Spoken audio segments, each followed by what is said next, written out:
Hello everyone, welcome to the carbohydrates lecture. As I indicated on the hard copy assignment, the textbook chapters on this subject are far more complex than what we need to address for our purposes, and I didn't want to ask you to read certain sections and not others and have you feeling confused or overwhelmed.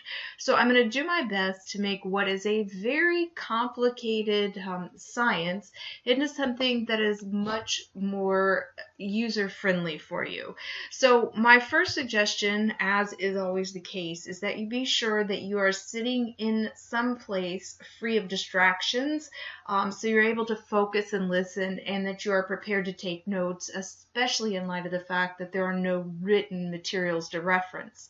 I also want to point out, as I often do to people, that the advantage you have here is that you can hit pause at any point, and you can drag the backwards bar and make sure you listen to any certain things again if you miss something. So unlike in a classroom where if your mind wanders and you're just out of luck, you have the advantage of not having to deal with missing anything.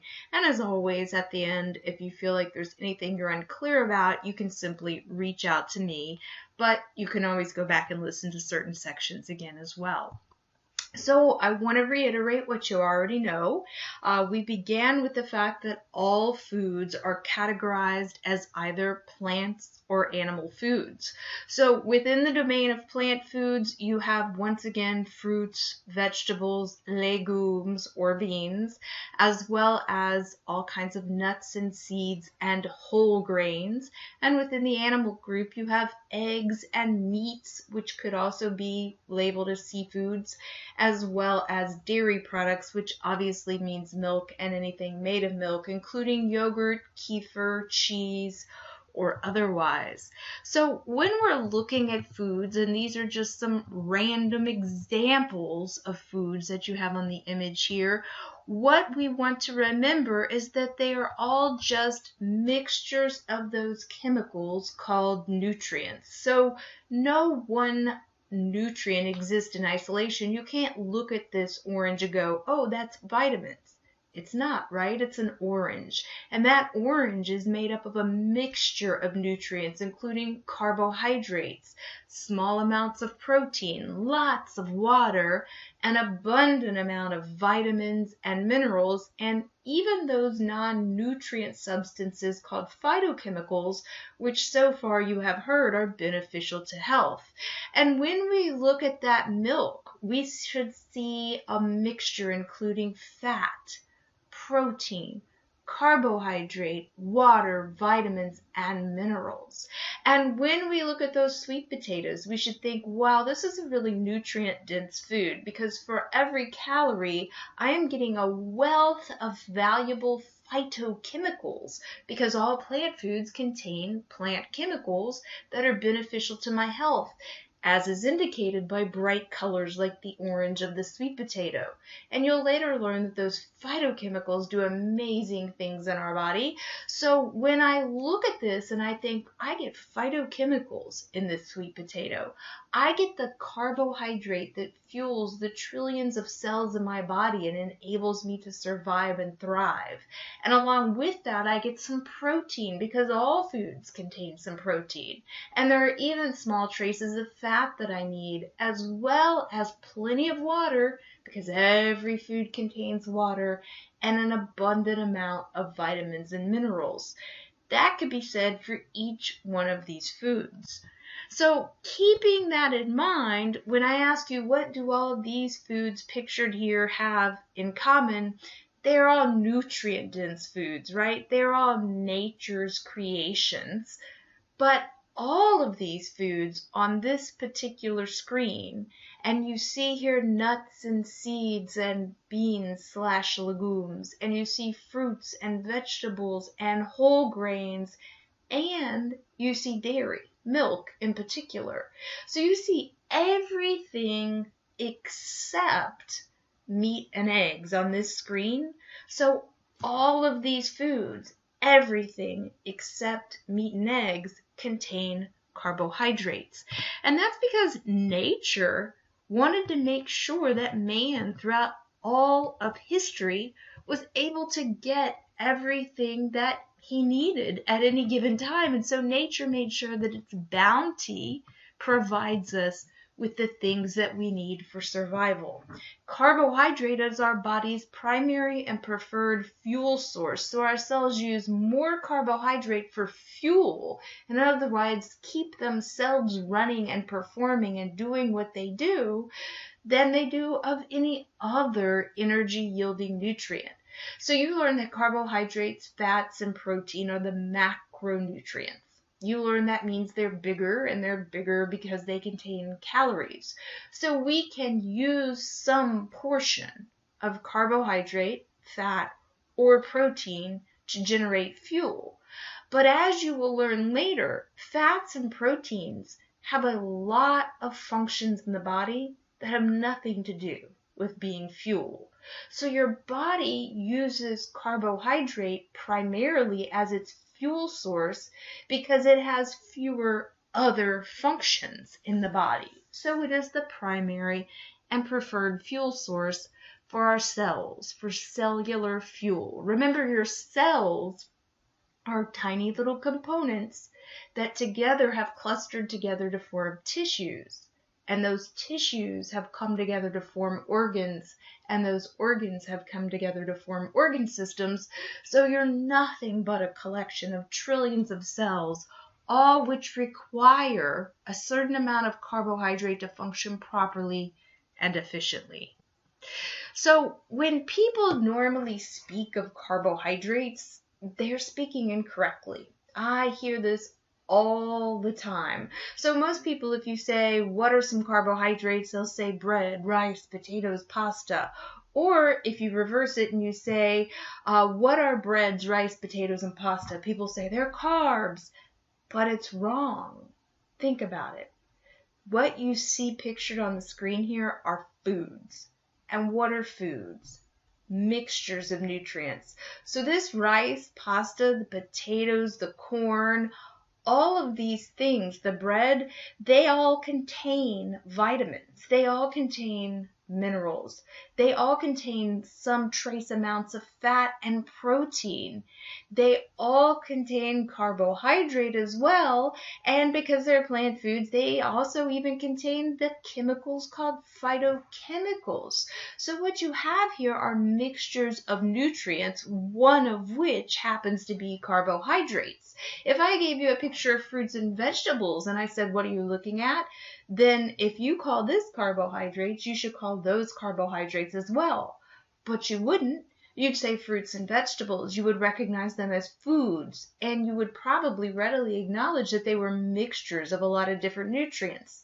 So all of the dieting hype and the weight loss programs that are out there have targeted this particular nutrient as being unfavorable to weight management, and so people have begun to label certain foods carbohydrates.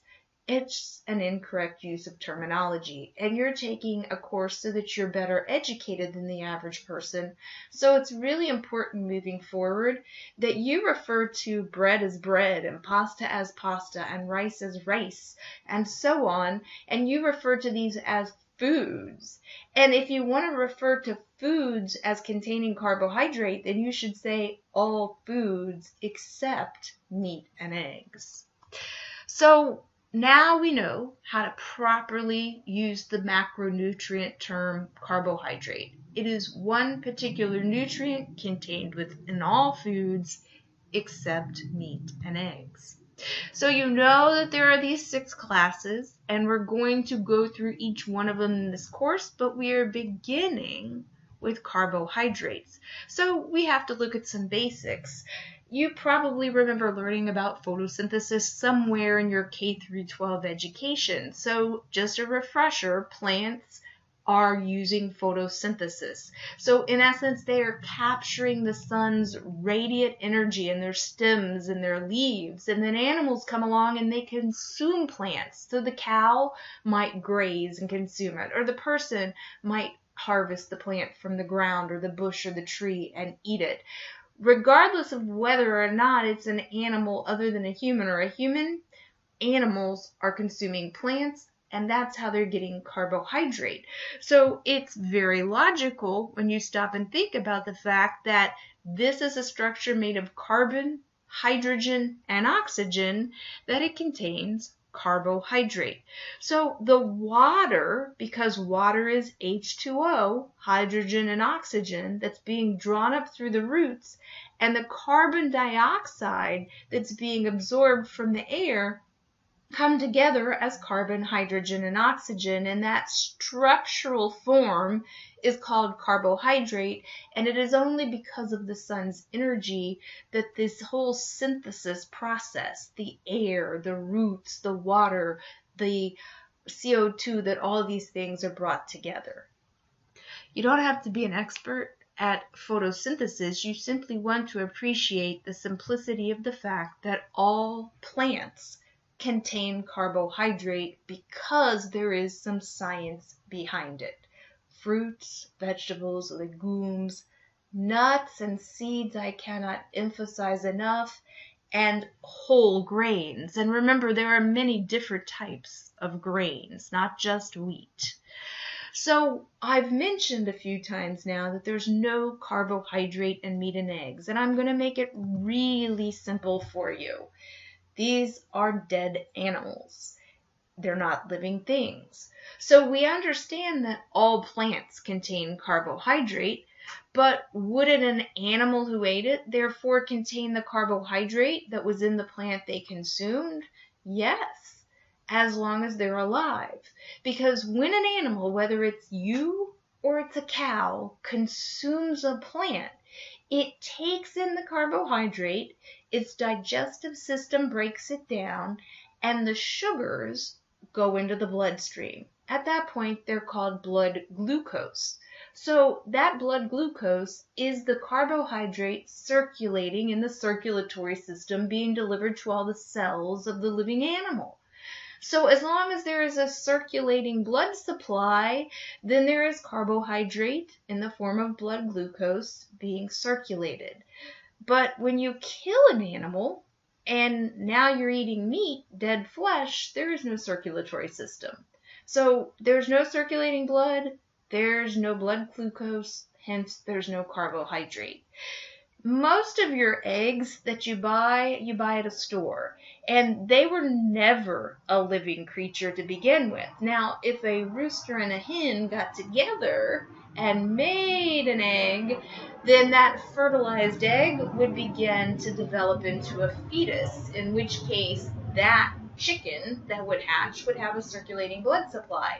But we're not usually getting our eggs straight from a chicken, and so technically, if you were to go and get your egg from your own chickens who had mated with a rooster, then there might be an eensy bit of carbohydrate because that was truly a developing fetus in there. But most of the eggs that we're consuming from the store are unfertilized eggs. A chicken can still lay an egg even if she never connected with a rooster. It was never fertilized, so it never would have developed into an embryo or a fetus or a living thing. So hopefully you understand the logic behind why all plants contain carbohydrate and why meat and eggs do not. So that leaves us with one category, right? Milk. And I want you to think logically. Milk, the legal definition, means breast milk. Yes, you see all kinds of products these days with the name milk added, but let me just share one little tidbit. All of those things are officially called alternative beverages. And you will notice, for example, if you see the word almond milk, that it's one word, not two. Not almond milk, but almond milk. Or soy milk, not soy milk. And that is because legally they cannot call themselves milk, because the legal definition of milk means breast milk from a mammal. And that's not what you got from the almond. The almond had no booby, therefore it has no breast milk, right? So they are only allowed to use the word milk if they make up a word that isn't the word milk. So almond milk is not a word, it's a made up word. So when we speak of milk, we're speaking of breast milk that comes from mammals. Again, that could be a goat, that could be a cow, that could be a person, but that's what the word milk means. Therefore, that mammal has a circulating blood supply if it's producing breast milk. And because breast milk is meant to be the perfect food for the offspring of every mammal, it obviously contains the carbohydrate that the offspring need to thrive. So there is carbohydrate in the form of glucose contained within the breast milk of mammals. So if you have cow's milk or goat's milk, and you make something from it like yogurt or cheese or kefir, then you will have carbohydrate in all of those dairy products. If you have any questions about that, you can post them in the discussion board. So this visual should be of great help to you, and I would encourage you to jot this in your notes if you haven't already done so, because this is the easiest way to visualize everything in your head. The total cumulative carbohydrates that we see on the label line of the NFP where it says total carbohydrates represents the combined total of sugar, starch, and fiber. Those are the three different structural forms of the macronutrient carbohydrate. We can then further subdivide sugar into one of two sources. The sugars in anything we consume are either naturally occurring within that food or they have been added to the food or beverage. So if you take fruit or vegetables or milk or legumes or nuts or seeds or whole grains from nature, within them are naturally occurring sugars. Carbohydrates exist, therefore sugars exist in these foods. If you take something that was either manufactured or created by nature, whether it's high fructose corn syrup, or it's honey, or it's agave nectar, or it's maple syrup, it doesn't matter. The point is, the only way it gets into anything you're eating is if it has been added. So how it originated isn't the point. How you got it is the differentiating factor. So unless you go to a beehive and you begin to suck on it, you're not going to get honey unless it's been added to your food. Unless you go up to a maple tree and you plant your lips on it and you suck the maple syrup out of it, it's not going to be in any of your food unless it's been added to it. So what we know is that nature is full of naturally occurring sugars in all of its plant foods, and they are packaged in there as part of that mixture of nutrients. So you are getting nutrient-dense foods when you eat mixtures of nutrients like fruits, vegetables, or a nut, or a legume, or a seed, or a whole grain, or milk. But when you just consume a singular sugar source, like honey or maple syrup, you're just getting a singular nutrient, carbohydrate. It's not a nutrient-dense source. And so oftentimes those added sugars are the source of excess sugars in our diet. Most of us don't eat too many vegetables or too many fruits or too many beans or too many nuts or seeds so much as we do too much honey or too much maple syrup or too much apple juice concentrate that's been added into something, and so on. So there's an ounce of common sense there, and when you step back and think about it, hopefully it clicks with you. So again, there are three structural forms of carbohydrate that we want to understand for our purposes. And the first one we're going to think about momentarily are the sugars. So I don't want to overwhelm you with complicated science. So I'm not going to be asking you lots of questions about saccharides. But you have to understand this and be able to think through it for the end point that you care about to make sense. So just put on your, hey, I'm an intellectual hat and listen for a moment. You're going to be astounded at how brilliant you are when this is all over. So when we say sugar, what we mean in the world of nutrition are these structural molecules that are actually fancifully called saccharides. So in science, a sugar molecule is a saccharide. And so when we say mono, as most of us know, means one. So a monosaccharide is a singular sugar molecule. So fruits, vegetables, nuts, seeds, whole grains, even dairy have some single sugar molecules, some monosaccharides. So when we eat a food that contains single sugar molecules, well, there's nothing to break down, right? It's in its most simplistic form. So it just gets directly absorbed into our bloodstream. Sometimes in nature, though, these simple structures, or simple carbohydrates, as we call them, get linked together. And there's two of them. So di means two. So if two saccharides, two simple sugar molecules link together, then we have a disaccharide. It's still a very simple carbohydrate structure, right? So in our digestive system, this sugar will easily break down into two single sugar molecules, and then they can be absorbed into our bloodstream and travel to our cells. So sugars can occur within any food from nature, and they serve a valuable purpose in our body in that they become fuel for our cells.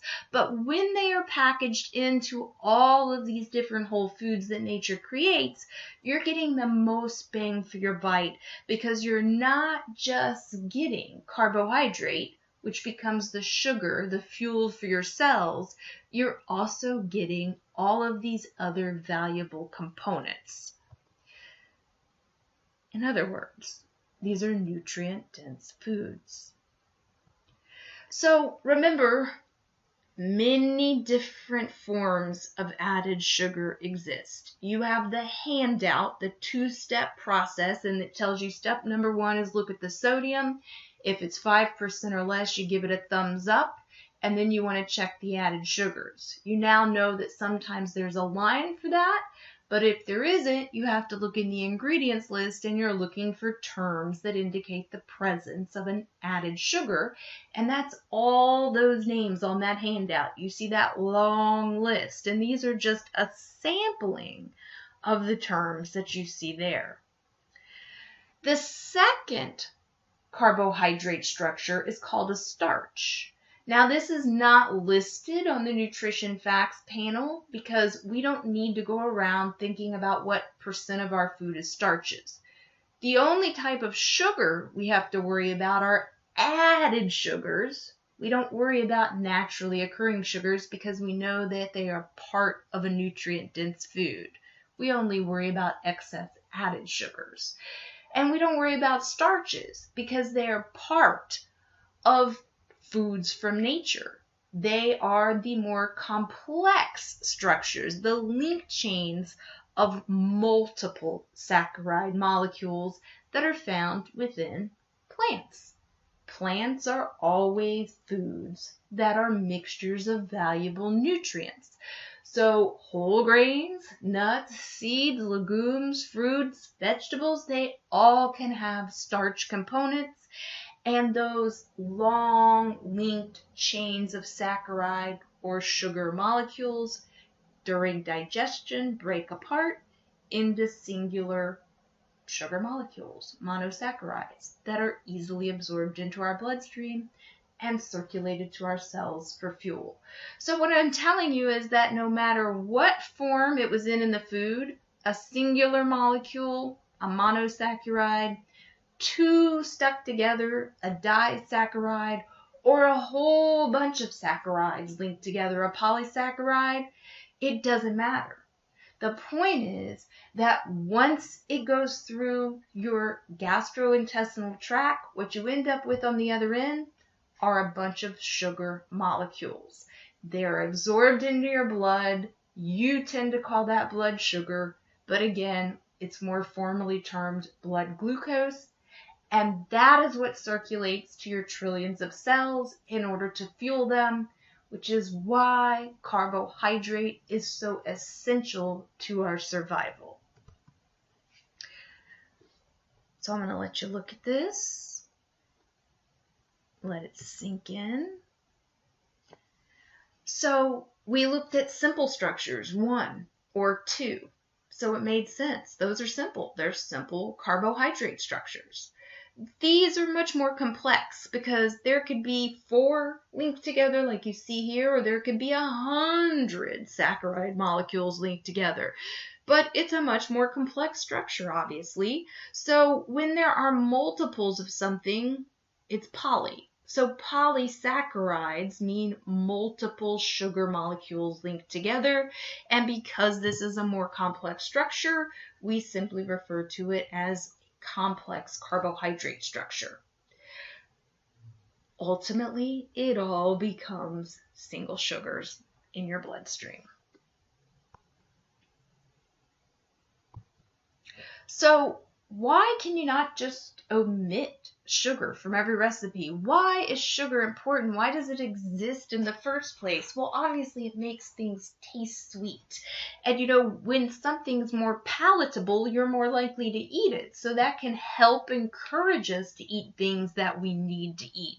In fact, from a biological standpoint, that is the function of the sweetness of sugar in nature. It's to encourage us to eat when we encounter food, because throughout most of history, food has been difficult to obtain. And things that would taste sweet, like berries that somebody might encounter, would appeal to them, and therefore they would consume large quantities and therefore ingest a lot of calories and hopefully gain weight, because it was inevitable that they would encounter a period of famine and not have food that they needed, and then their body could draw on its fat stores as an emergency calorie reserve. So you see, biologically, we're designed to want to eat a lot of food that tastes sweet and palatable so that we will store weight. We are designed to want to overeat.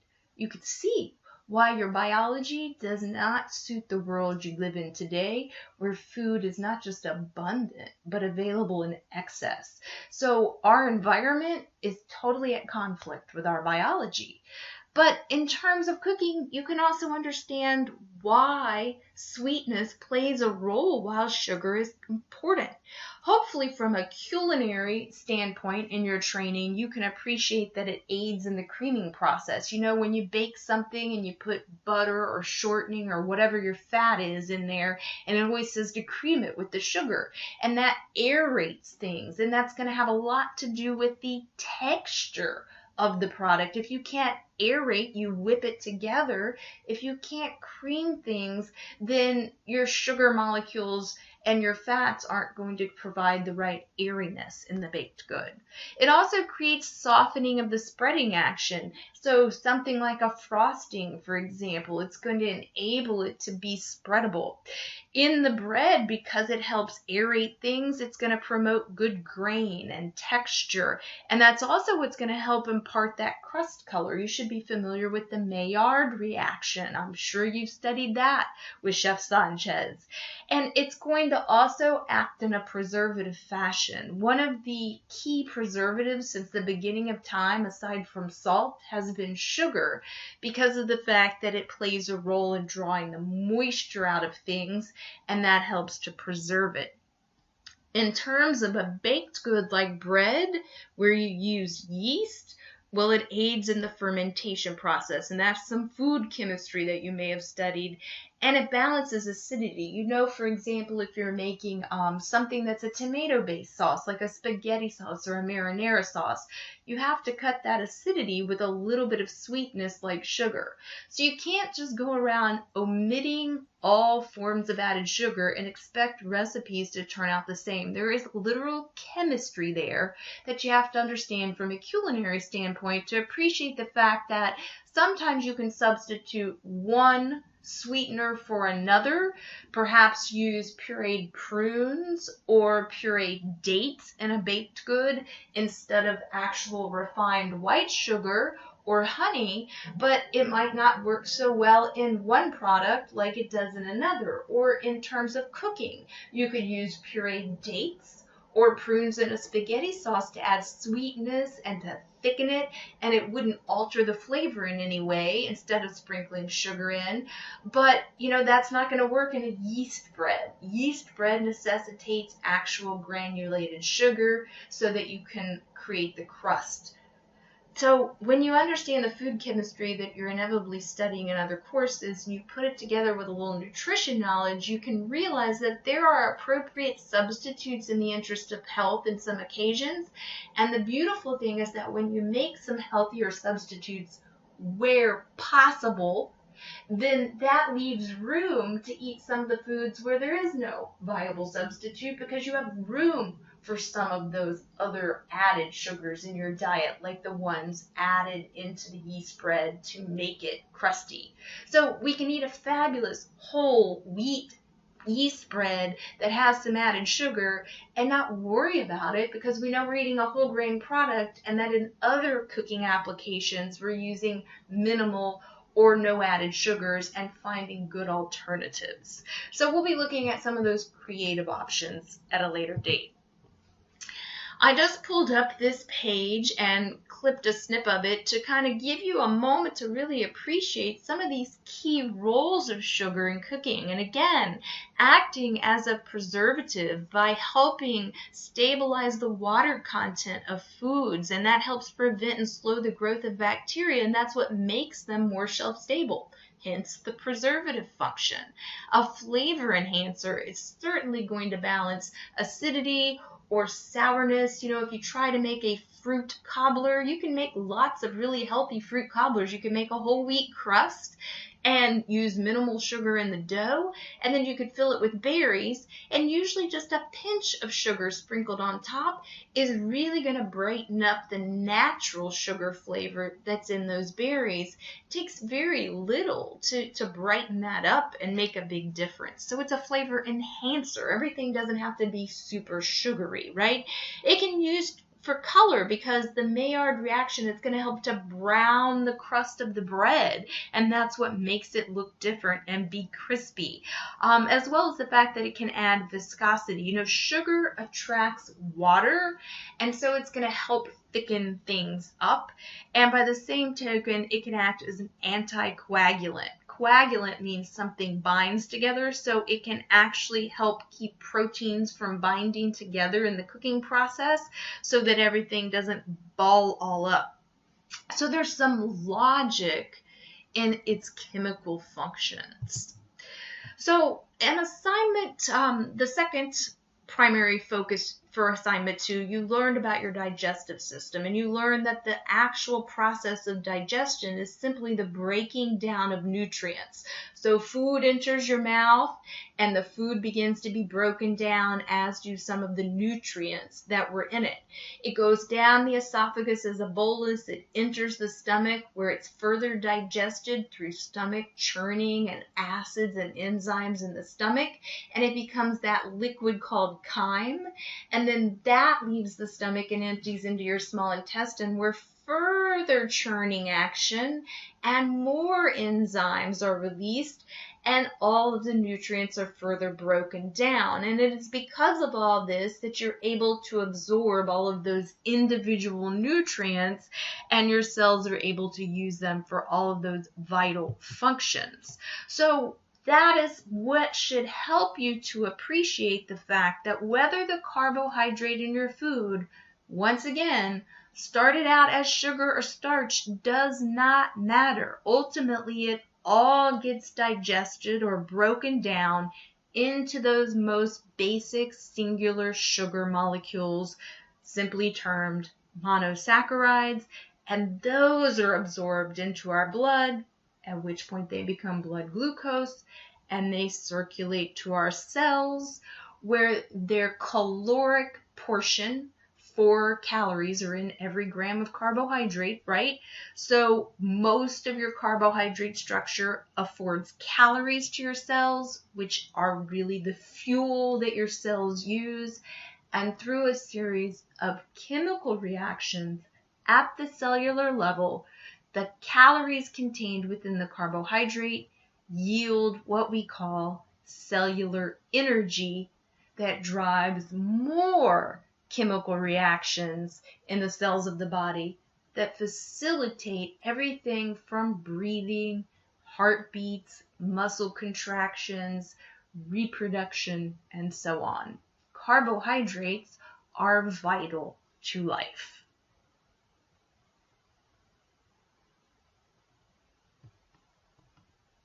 So this takes us to the third structural form of the macronutrient carbohydrate, which is fiber. And again, when we look at the structure of fiber, it's like a starch. It's a bunch of linked saccharide or sugar molecules. So it's a polysaccharide, or in other words, it's a complex structure, which means we refer to it as a complex carbohydrate.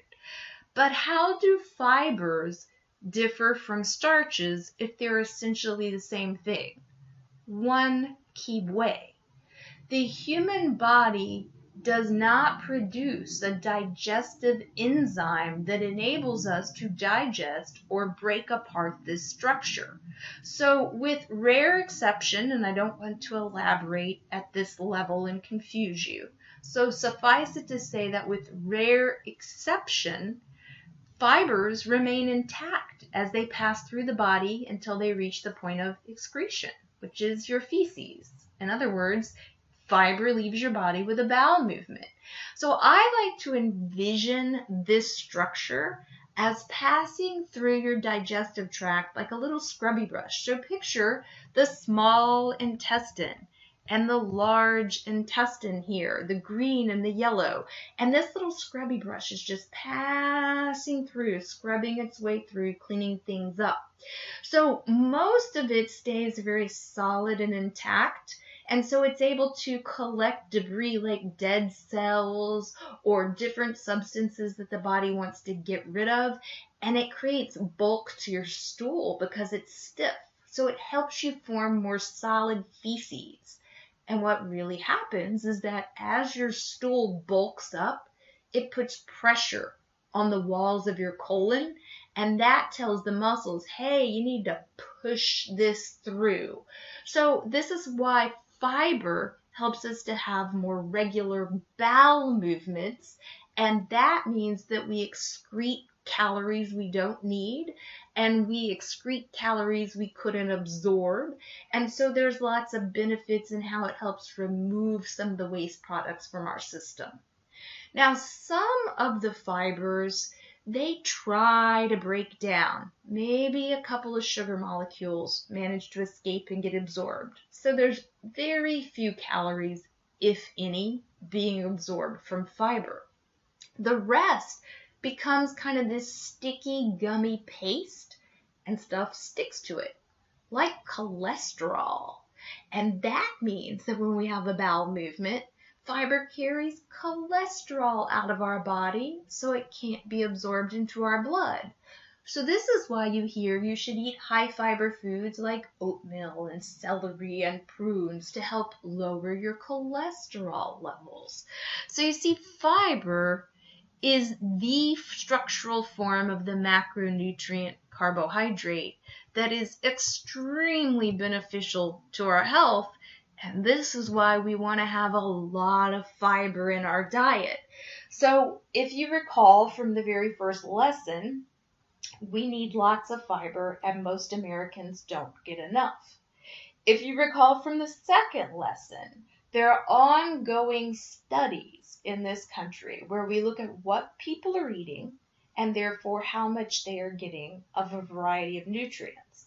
And then we compare those findings to the prevalence of health problems in this country so that we can draw connections between what is or isn't being eaten and what problems are most profound.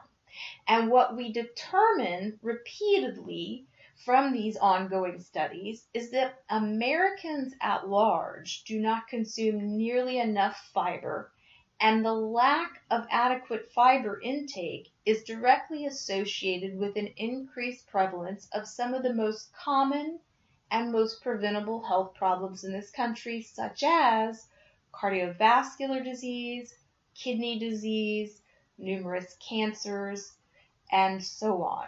So we want to see people focused on getting adequate fiber. We don't even know exactly how much you need, so we don't have a recommended daily allowance, but we know what is adequate. What amount should be enough to help prevent some of these health problems from developing.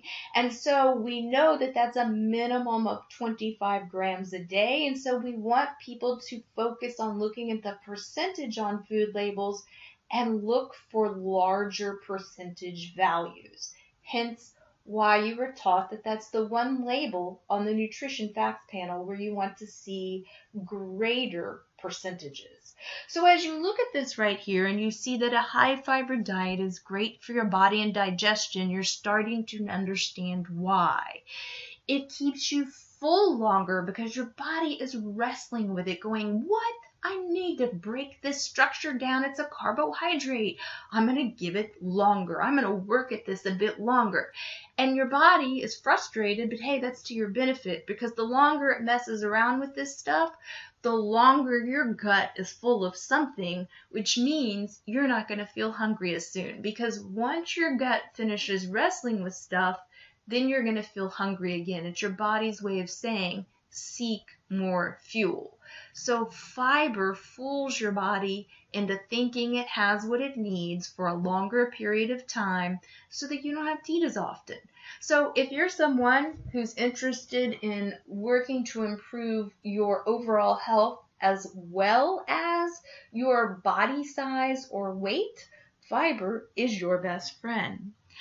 So it does several things. I've talked about weight loss. I've talked about bowel or intestinal health, and either of those words is acceptable. I've talked about lowering cholesterol.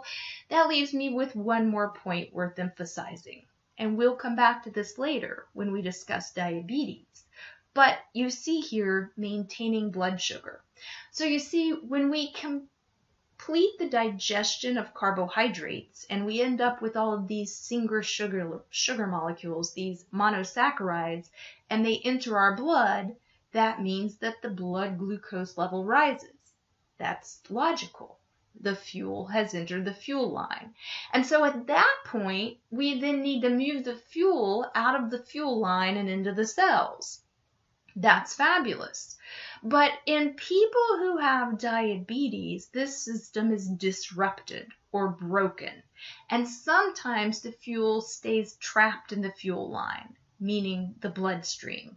And so a high level of blood glucose persists and it damages the blood vessels. So that's a bad thing. So when we consume a lot of fiber, that particular carbohydrate, again, doesn't break down. It cannot be digested, which means that if a large portion of the carbohydrate consumed is fiber, then for a person with diabetes, there will be less available carbohydrate to move into the bloodstream, so there will be less of a rise in the blood glucose level. And that means it's protecting their blood vessels. So it's going to ensure that they get some carbohydrate that they need as fuel, because any plant food that contains carbohydrate contains some sugars, some starch, and some fiber. But the more fiber there is, the less digestible or absorbable carbohydrate there is, and thus the fewer total carbohydrates that are absorbed into the person's bloodstream. If what I've said has your mind spinning, remember, you can rewind and listen again. And I encourage you to do that because this is going to come up again later. I'm giving you the first time explanation or exposure to it now because when we talk about diabetes later, this is obviously very relevant. This has to do with why eating a certain way helps people manage their diabetes. So what I want to impress upon you at this point is that a high fiber diet is hugely beneficial to helping one manage his or her diabetes. And a high fiber diet is hugely beneficial to helping prevent diabetes. Because you see, diabetes is not caused by too much sugar. It's caused by too much weight gain in more instances than not. And if we're eating foods high in fiber, that means we're not absorbing all those calories, which means we have a harder time gaining weight. But if we're eating foods low in fiber and we're just getting sugars and starches, then it's really easy to get too many calories. So what foods are people going to overeat? Carrots, pears, and celery, carbohydrate-containing foods with a lot of fiber, or white bread and potato chips and cupcakes, which don't have any fiber. You start to see the connection, yes? Again, if you have questions, let me know. Roughage. Fiber, don't you think roughage? You think scrubby brush, cleaning things out. So again, all of these plant foods contain sugars and starch, which are fuel for our cells. Many other plant foods could be pictured. They also all contain fiber. So if it's a plant, it's made largely of carbohydrate. It's made of sugars, starches, and fibers, though some plants have more of one form of carbohydrate than the other, yet they all contain all forms. So the idea is pretty simple. The more nutrient-dense our food choices, the more bang we get for our bite. And when we are choosing a vast array of colorful plant foods, we are getting vitamins, minerals, water, protein, healthy fats, carbohydrate, and that extra bonus, phytochemicals. Nutrient-dense choices help protect our health, help us manage existing conditions, and enable us to better manage our weight or body size. So, let's review what you already learned, since hopefully it makes more sense now. I taught you how to read the nutrition facts panel, and now I have explained the different forms of carbohydrate and their relevance. So as I go back through the label reading process, if it didn't make sense the first time, hopefully you'll begin to connect the dots better at this point. I told you when I first introduced this facts label to you that there is a total carbohydrate line representing the total of all the different structural forms of carbohydrate, sugars, starches, and fibers combined, and that most of us need never look at this because it is not relevant. For people with diabetes, though, as we will later address, if they learn to control their total carbohydrate intake, then they will be able to control their blood glucose levels, which means they are managing their disease instead of letting it manage them. So we tell people with diabetes, either you control your disease or it will control you. And if they can learn how to regulate their total carbohydrate intake, then they will be controlling the disease. More to come on that later. I also told you that the old labels traditionally have this little cheat sheet section down here that tells us how much we need of certain things. In other words, it's a little snippet of the DRI, the dietary reference intakes.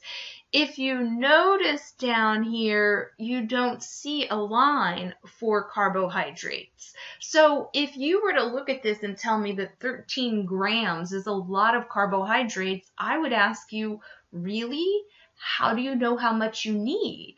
Most of you don't have any idea how many grams of carbohydrate that you need in a day because you would need someone who knew how to calculate that correctly to determine it for you.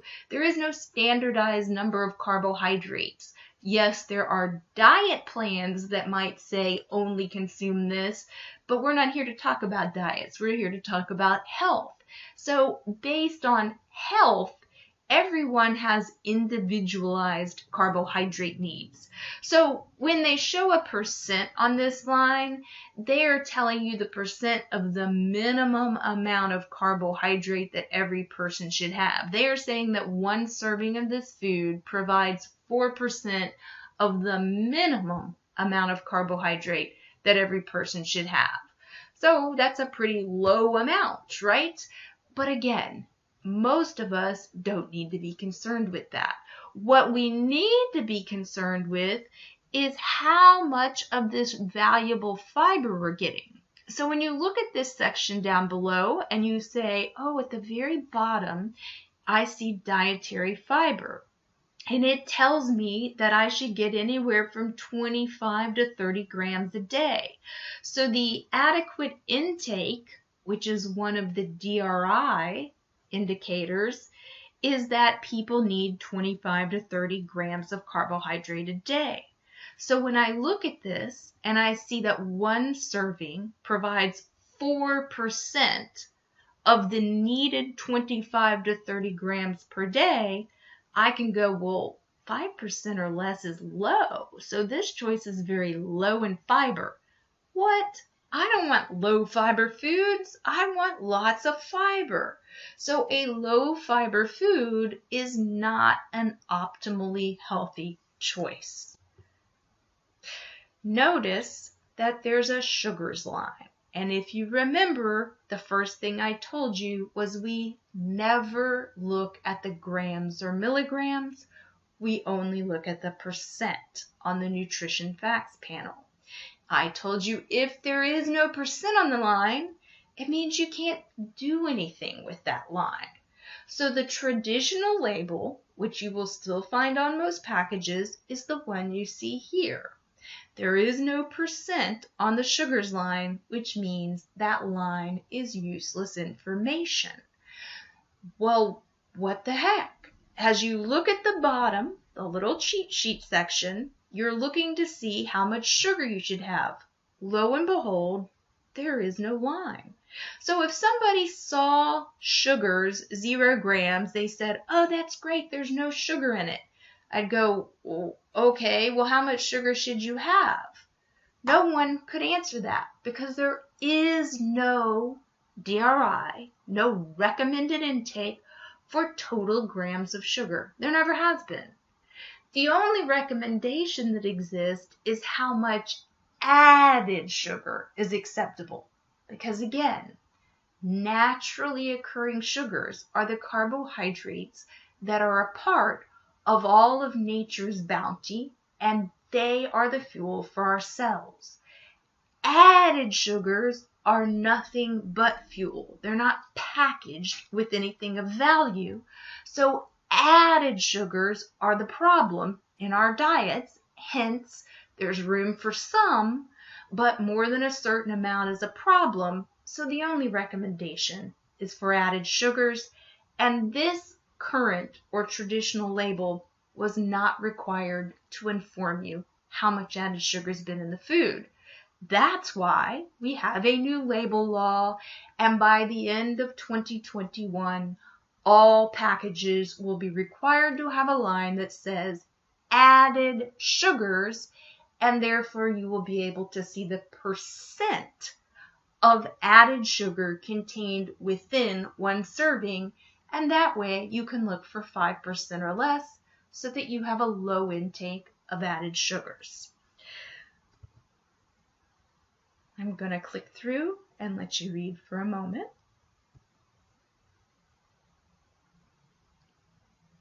Hopefully this gives you a moment to process everything that I've said. So, as you learned before, if there is no recommendation for total sugars, hence why there's no percent on the line, because you can't give a percent of something that doesn't exist, then how might you determine if a product has a lot of added sugar? You learn to use the second step on the handout. You look at the ingredients list, which is listed from most to least, and you first look to see if there is any form of added sugar within the first three ingredients because that means it is made largely of added sugar, and that's not good news. And then you look to see if there are multiple forms of added sugar in the list, because the more times you see a word that means added sugar, the more added sugar that's in this thing, and that's terrible news. So when you know what words mean added sugar, you know a red flag should go up every time you see one. So this example here, which is a popular cereal, is basically a whole bunch of sugar. So while somebody might choose to look at the ingredients and go, oh, the first word is whole, and you always want whole grains, they'd be making a mistake if they stopped there, because there are 1, 2, 3, 4, 5, 6 forms of added sugar in here. So just because it's whole grain wheat, the fact that you have drowned it in sugar negates the value, right? If it said nothing but whole grain wheat, like good old shredded wheat cereal will say, then it would be fabulous. But in this case, it's a big thumbs down. So we looked previously at the old label side by side with the new label, and hopefully now it means even more to you, because as you start to see this new label, you can be very excited over the fact that you can glance at the added sugars line and see a percentage, and knowing that the maximum recommended intake, the tolerable upper limit for added sugars is 50 grams per day, then when we look at this, we can go one serving of this food contains 20% of the 50 grams that we are allotted for a day. 20% is high. One serving is 20%. So if I had 2 servings, that would be 40%, nearly half of my daily allotment. So the more foods we choose that are low in added sugars, 5% or less, the more we can eat in a day. Healthy foods mean you get to eat more food. Unhealthy foods mean you have to go around feeling like you're starving because you have to eat so little of them to keep from dealing with the health repercussions that you don't get to eat much food. When you eat healthy food, the volume of food you can consume increases dramatically and you never feel hungry. You always feel full. That's the great thing about healthy food. So I do feel that I should briefly point out that there are many sugar substitutes. Most of us are familiar with things like Sweet and Low and Splenda and all of these other sugar substitutes. You might even seen all the things like stevia and monk fruit and all of these. So depending upon which of things that it is, it's either called a non-nutritive sweetener, meaning it has no calories like Splenda, or an artificial sweetener, meaning it's completely man-made, or a low-calorie sweetener, meaning there are a few calories but far fewer than regular sugars. So whether or not they're good for your health is still a hot point of debate. Ultimately, the only answer I can ever give anyone is this. We're all a bunch of guinea pigs because none of these things have been in use long enough at the extent to which we use them in our society for us to really know what the long-term effects are. So if you're feeling hesitant, then err on the side of caution. Don't use all these things. Use real sugars that come from nature, and white sugar comes from nature. It comes from sugar cane or sugar beets. Brown sugar is the same.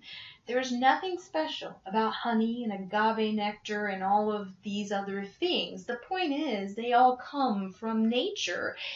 Use them, but use them minimally. The point is minimal added sugar intake. If you're not going to use much of any sweetener and you really want to use some of these sugar substitutes, then use them. you're probably going to be fine. That is a matter of personal preference. I would tell you, if you ask me personally, I don't like sugar substitutes because they don't all taste the same, and I don't like the taste that many of them leave, but someone else might be perfectly fine with it. I use all kinds of real sugar, like white sugar or brown sugar, but I use so little of it that it falls within my 50-gram a day allotment of added sugars. I also use things like prunes and dates to sweeten things sometimes, but I mostly do that because, hey, there's an extra added benefit of fiber coming from those dried fruits. So ultimately, if you're going to be modifying recipes for certain populations and you're going to use sugar substitutes, they're not all created equal. Then you have to do your homework and find out which ones are better in baking versus cooking, which ones are going to alter the taste more or less. The equivalent measures don't exist. A cup of regular sugar and a cup of Splenda are not equal, right? Because most of these things taste much sweeter, so you have to use less. So you have to become knowledgeable about how to use sugar substitutes if that's what you're going to do. And there are certainly appropriate applications for this. So you really have to decide on a case-by-case basis in your personal life or in a professional setting where you're responsible for food preparation, what is the better way to go? So at this point, if there are any questions about the things that I've said, hopefully you're jotting them down and you're going to post them in the general questions thread in the discussion board, and I will do my best to answer them for everyone's benefit.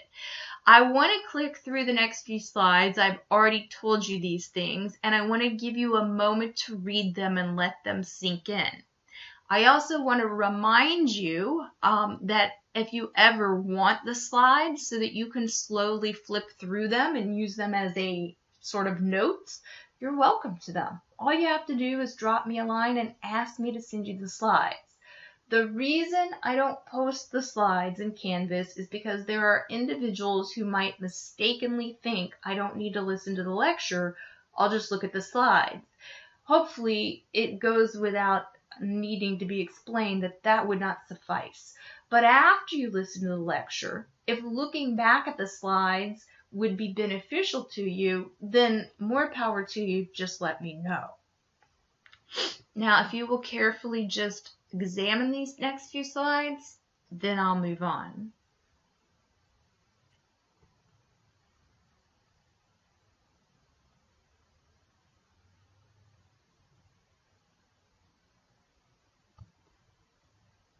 We talked about this previously, so you should know this.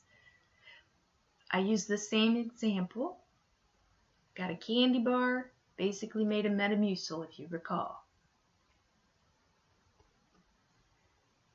When you look at these, you should think plant foods, best possible sources of fiber, packaged in with starches and sugars that give our cells fuel, packaged in with phytochemicals, packaged in with vitamins and minerals and water and fat and protein. Maximum bang for our bite. And these are all examples of whole grain options, because remember, when we're choosing corn and rice and wheat and oats and any assortment of grains you can think of, we want the whole grain. We want it just like nature created. Take the whole thing and grind it up so we get the whole amount of valuable nutrition. The moment someone removes anything in the refining process, it has decreased in nutritional value. It does not do as many positive things for us, and it may in fact have negative effects on our health because of what it lacks. When we talk about health, guys, it's not always about getting too much of bad things.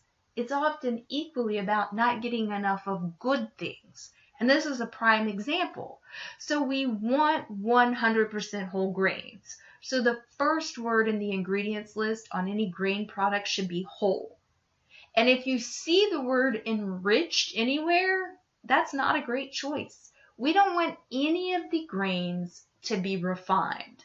And the law says if you refine a grain, you must add something back to it, some portion of what you removed. That's called enrichment. So when you see enriched grain, it means refined grain, which means it's not all whole grain, which means it's not the most healthful choice. These things are easy to select in today's world.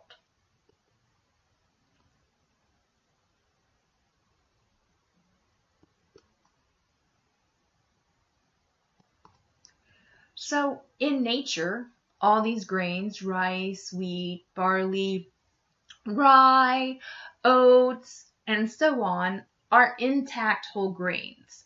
And the part that we're using, the outer husk that you see here, is going to have certain nutrients in it, certain valuable vitamins and minerals. The bran part is the roughage, the good fiber. The endosperm is basically the calories, and the germ has a variety of valuable vitamins and minerals. So when we get the whole thing, we get the whole package, all of those fabulous components. But when a manufacturer harvests the grain, many times they will remove the bran or the germ and just leave the endosperm. The endosperm is the bulk. It's where the calories are. And if they've removed the bran, they've removed the fiber. And if they've removed the germ, they've taken away a lot of valuable vitamins and minerals and maybe some phytochemicals. Well, why would they do that? For preservation purposes. There is fat that naturally occurs in all grain, and fat goes rancid. So if you remove certain components, and that's where the fat was located, then there's less fat in the product and it won't go bad as quickly. It can sit on shelves in stores for a really long time or in warehouses. Additionally, many people have learned to enjoy soft foods. And so if a palate likes a softer food, a palate will want more of a softer food. And if your palate wants more of a softer food, then a manufacturer will sell more of their product. So they know that if they refine the grain and make it softer, you will find it most enjoyable and therefore partake of it more. Unfortunately, that's to your disadvantage because as you partake of it more, you overeat very quickly. So when we consume whole grains, we usually find the texture to be a bit more coarse, in which case we're not as inclined to eat a whole lot of it. This is why in restaurants we never serve 100% whole grain rolls or breads at the table. They are not as palatable. They're not as enjoyable, and we want customers to feel that it's an enjoyable experience. But if we were to provide whole grains, they would consume less of it, right? And that would also mean they might feel hungrier when their meal came. You want people to fill up on bread so that then when they eat their food, they feel really full. And when people walk out of an establishment, they think, wow, I got a lot for my money. So bread is one of those things that kind of tricks people into thinking they got more bang for their buck. You can serve them smaller portions of their meal by serving them more bread. But again, we overeat as a result of that. So if you want to be healthier or help other people be healthier, you serve whole grains because they will naturally eat fewer of them. And of those they do eat, they will get more bang for their bite. Lots of different whole grains. So you got to not just think wheat. You got to remember all the different things that constitute grains. And there are more beyond what is on this list. This will be applicable to you later when you do a course project here. So hopefully you're learning things like this, if any of this is new to you at this point. Give you some perspective on the refined grains, which are abundant in our society. The more highly processed it is, guys, the more refined it is.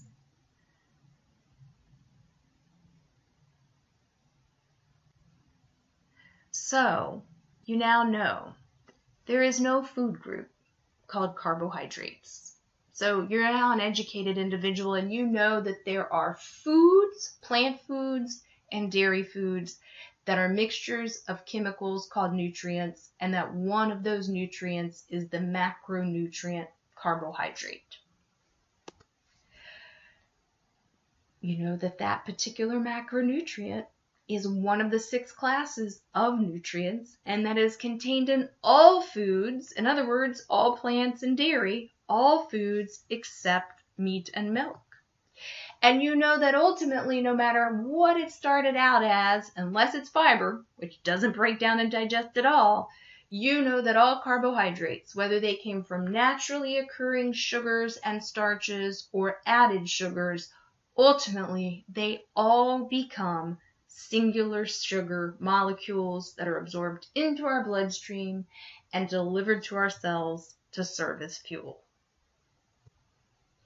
And finally, you hopefully feel like you know that what we want in our diet is to get carbohydrate from nutrient-dense foods. We want fuel plus a wealth of other valuable benefits.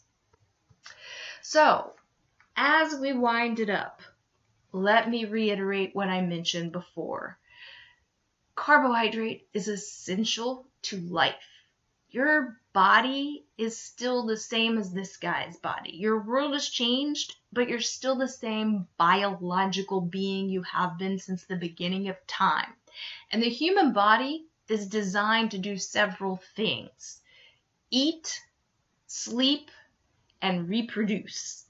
So our body is expecting to labor greatly, because throughout most of history, until only 100-ish years ago, people moved a lot. Life was physically laborious. We expended great numbers of calories in a day, even in more modern societies, because we were farming, we were walking, we were moving, we were laboring to do our laundry, you name it.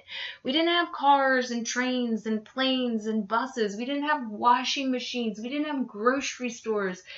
In 100 years' time, our society for mankind has changed vastly. That's nothing. That's a drop in the bucket. And so throughout most of history, man has had to hope that he could come up with enough food. If winter came and his crops froze, or none of the nature's bounty was present, he was struggling to get plants to eat. If there was a drought during the summer, he was struggling to get plants to eat. If he didn't have the financial resources to procure foods from other farmers, he was struggling.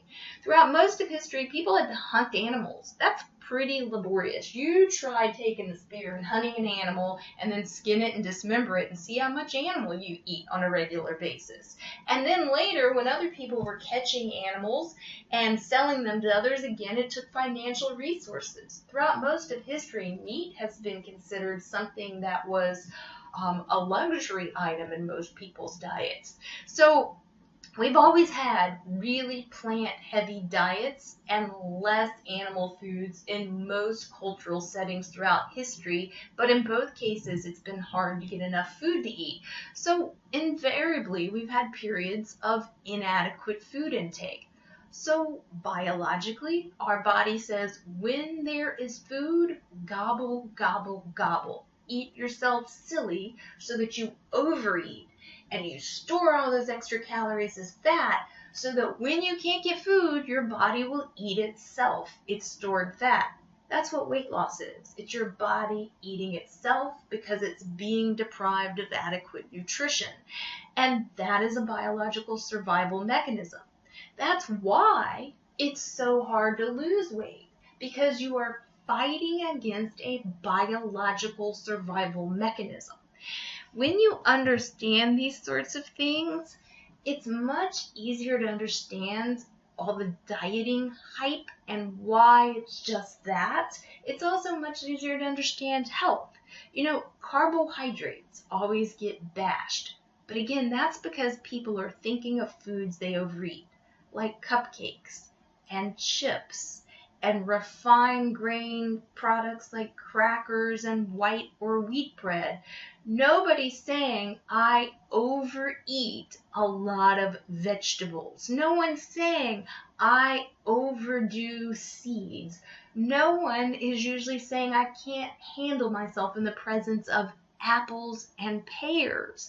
And no one's saying 100% whole wheat bread is my nemesis and I'll eat 3 loaves in one sitting, right?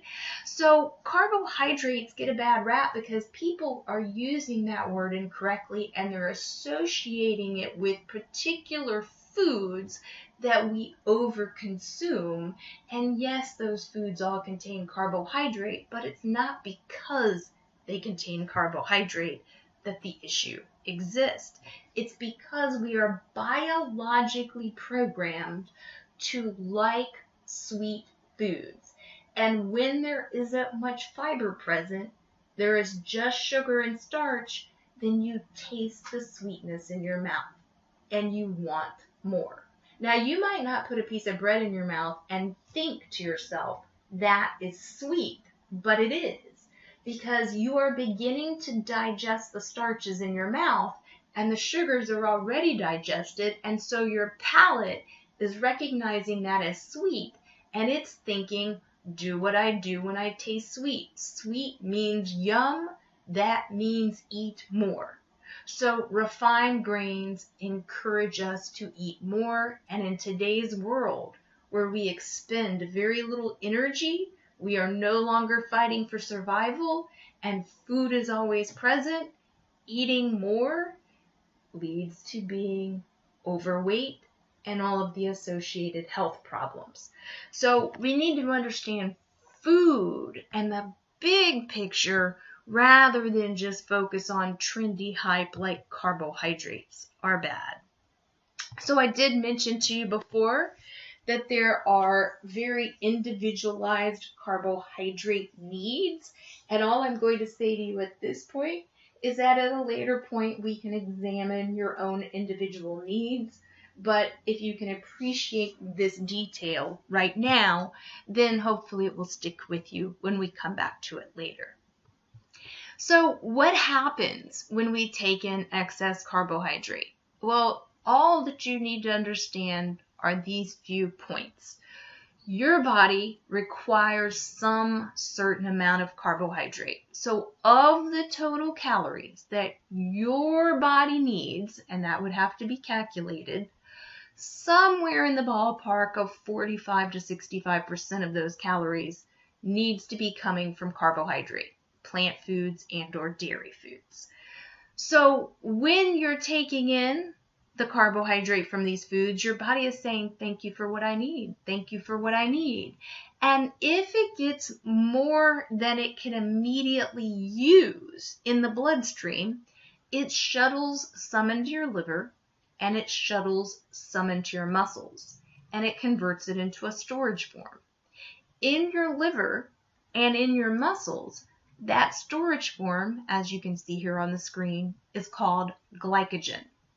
How does this work? Well, let's say you start to run a race or you start to run away from someone scary. In either case, you are calling on your muscles to engage. They're going to need fuel to enact this increased physical activity. So thankfully, you've got some stored fuel in those muscles. And so your body can use some of your muscle glycogen when you begin to use your muscles more so that your blood glucose levels don't drop too low, which is dangerous. Let's say you've been busy for hours of work and haven't had a chance to eat, or you wish to go to sleep for a good 7 or 8 hours. Well, your car doesn't want to run out of fuel. So if you don't stop and fill up the tank because you're busy working or sleeping, your body says, oh my, I'm starting to run low on fuel. My blood sugar is dropping. I don't have anything coming in, so I got to tap into some sort of a backup supply. So it can call upon your liver and say, hey, you've got some carbohydrate stored in there in the form of glycogen. I'm going to need you to spit that out into the blood because these blood sugar levels are falling pretty low and I need to replenish them. Again, you're just a big biological factory designed for survival. pretty amazing stuff. And ultimately, as you're taking in your carbohydrate every day and your body goes, thanks, I got what I need for the blood. Cool, I put some in the muscles and some in the liver. If there's anything left, your body says, hey man, I don't need this, but I am literally not capable of fleshing it out. So I've only got one alternative. I can tuck it away into long-term storage. That is our adipose tissue, which is the formal name for body fat. Because again, you are designed so that if you encounter a period of food scarcity, your body can eat itself. It can eat its stored body fat. So again, when somebody quote unquote loses weight, if they are actually reducing body fat, the body is eating itself because it thinks it's starving.